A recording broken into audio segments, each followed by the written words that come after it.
All right, y'all. What's up? It's your girl Desi T on Desi with the Tea, happening every Sunday within the 5 o'clock hour. So you get me in the last 5 minutes. So I hope you stayed the entire show to get your Desi with the Tea, and then don't forget to stay the rest of the show to get the bomb show that me and X have moving forward after that. Anyway, so for my first set of news, Atlanta. Of course, you guys are always first. It was 404 weekend. And we were talking about it a little bit on off air. 404 weekend was a little interesting, to say the least. A lot of people were kind of disappointed at the concert that was held yesterday. It was supposed to be Young LA, Rich Kids, and one more person. Some old people. Some old people. Okay. Yeah. And it was held at the Underground, and apparently they was not blocked off the right way, or they didn't have a good line to let the people in. People actually paid money to go to the concert, and people realized that anybody was kind of getting in there, if you paid or not. They also realized that the detector thing was unplugged. Detector? The metal detector was unplugged. They also saw that the concert eventually got shut down. It ended very early because the fire marshals came, and then I also heard through the grapevine that they shut it down because the rappers had too many people on stage. So a lot of people are very disappointed in 404 Day. I know 404 Day and 404 Day weekend is very new to Atlanta. So I feel like we still got some things to figure out. Me and Danielle did go to 404 Day Festival on Friday. Very underwhelming, to say the least. Okay? It wasn't Atlanta. It is from what I felt. Yeah, I feel like my first notion of 404 Day happened during the pandemic. Right. Now, pandemic 404 Day was epic. If y'all was on that IG Live that Jermaine Dupri had, and it felt like we was in a real club and we was in our own home, blasting the music. Now, every 404 Day after that has not hit the same. And I think that whoever these promoters are for 404 Day, I think they might need a meeting. They might need to change up, because I will say, go ahead. I just think that they're not doing either the business properly or planning or executing things as well, because I think that, again, the people who were putting on the 404 Day Festival, which was held at the Underground, they're not probably the same as the other people who were doing 404 Day who doing Friday. Like, and then different people events. are doing. There was events over there at the Interlock, which was mainly like technology, and like those were in crypto, and they tried to do all these different assets of Atlanta. They also had a Braves game or a game at the stadium, but then it got canceled because of today's weather, and it was rescheduled for yesterday. So there was just a lot of things that was kind of going on. I will say the highlight of it for me was 404 Day Parade. Now, this was the first parade that they had. It was actually very inspiring to see lots of black people kind of just trucking along the road, and you seeing these different groups of people. So it was really dope to see that.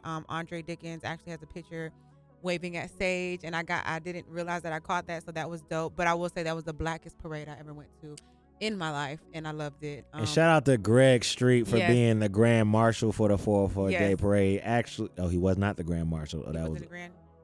He was in the beginning. He was in the front. So Andre Dickens was in the front, and then Dungeon Fam was right after him, and then Greg was right after him. Well, Greg was in there. So he was still up, and up it is, front. and 404 Day is Greg Street Day, right? Absolutely. So it's his day. Yeah. So shout out to him as well. But I think, I really think the city needs to take over 404 Day. And you know what? Maybe after this year, we'll see. Maybe Andre Dickens and his folks can kind of take a look. He got his hands in a lot of things, anyways. Yeah. They do like to do a lot of things for the culture, but it was just great to see all the different clubs and all the different people who are out there. I was telling Dan, we need to be out there next year. Okay, Voices in the Streets, WAOK definitely need to be in that parade. But moving forward after that, there was actually, I don't think this had anything to do with 404 Day in particular, but the streets was live this weekend. A horse collapsed. What? Randomly downtown on the sidewalk. So the horse collapsed due to medical emergencies over there by Peachtree, like 92 Peachtree Street, near the government building. Wow. It was a random horse. It wasn't a police horse or anything like that. A random horse. So it was a horse that was just like dead on the street. It died? Yes. That's crazy. Yes. So the police are actually investigating and trying to figure out if the horse's owner is willing to cooperate with what happened. So it's just kind of been going around social media, and there was like a little statement that came from the police about the horse and saying like, we're aware that there was a horse on the sidewalk dead. Wow. So, just ending for a 4-day weekend with a bang. This is Atlanta. Yeah, but moving forward into some other news, measles, yo. Did you know a measles outbreak is? No, I did not know. Yeah, so a measles outbreak is actually happening in Texas, and another child has actually recently just died, unfortunately. The crazy thing about it is that the school-aged child was actually unvaccinated, but had no previous, illnesses or health problems. So that kind of says a lot. I think a lot of people decided not to vaccinate their child for certain things that were not around anymore. Yeah. I'm actually one of them. So I'm just kind of now reconsidering seeing that there's an outbreak. And the CDC says that they warn that 1 to 3 out of every 1,000 children are infected with measles actually die. So just kind of take a look into that and just kind of be careful, look into your vaccinations and whatnot. In another news, TikTok. So, TikTok was actually supposed to be gone. Oh, yeah, they on the clock, right? They were supposed to be gone April 5th. The deadline was for an American company to purchase them. Right.